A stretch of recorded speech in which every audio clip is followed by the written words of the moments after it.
This brief video will provide instructions on how to post to your forums. To begin, let's go to the PADM 505 course site and click on the forums link. Let's take a note of the layout. What we have in the shaded box is the forum itself.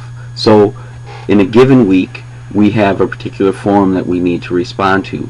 You'll find the label for that forum in this box. You'll also find the general instructions for that forum in this box. For example, let's go to the first week's post, which is the introductory statement. You'll see the title listed in the shaded box, as well as a brief and general explanation. One of the important things to note is it's in this box where you'll discover how many posts you need to submit to this particular forum. So for the introductory statement, you only need to submit one original post. Also, note that the word counts do not apply to this forum. I'll talk a bit later about word counts. To actually see what the question is that you're supposed to respond to for this forum, you need to go to the topic. Topics each have a little balloon listed next to them, and they are found under each forum. To find the instructions for responding to that topic, click on View Full Description. And as you'll see, we now have the instructions that identify specifically what you need to include in your post.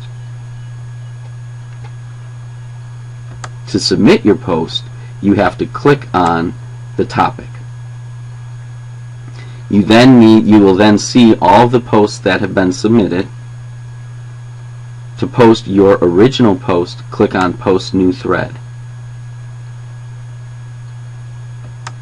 For this post, I've asked you to include your name in the subject line that should have really referred to the title. You can then submit your actual post.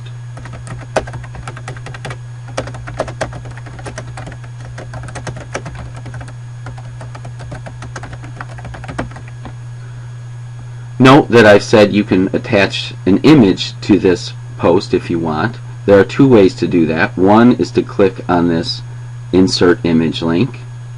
The second is to go and click here where it says Add Attachments. Clicking on either of those links will lead you to another screen where it asks you to go and find the file that you actually want to submit. A useful tool for your posts, because they do have word count requirements, is this Count Words option. If you click on that, it will count the words that you have in your post so far. Note, for the introductory statement, I said the word counts don't apply, but they will apply for other posts, so you'll find that useful. To actually submit your post, you click on the Post Message button.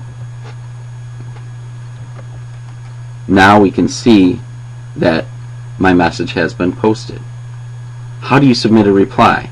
To submit a reply, you first click on the original post. You see the original post text there. To reply, you click on the reply link.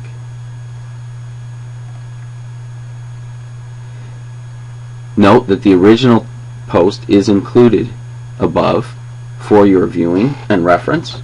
You can alter the title if you want to, but you should probably include at least the basis of that so it's easy to sort of track through the thread. Now, often when we reply, we want to respond to specific things that were included in the original post. And there's this neat link here that allows you to insert the original text from the post if you want to respond to specific elements. Note that it includes all of the text. This is a short post that I've included, but if it was a long one, you wouldn't want all that text there muddying it up. So you'd want to go in and delete anything that wasn't relevant. So here's the original text that I want to reply to, and I'm going to include my response underneath.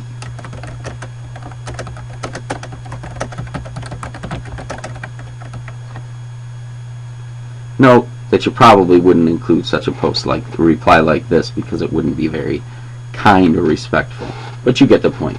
Now, note that when you include the original text in your response, You cannot include that original text towards your word count. However, the count words function here will include that text. So that will be a bit misleading, and you need to be aware of that.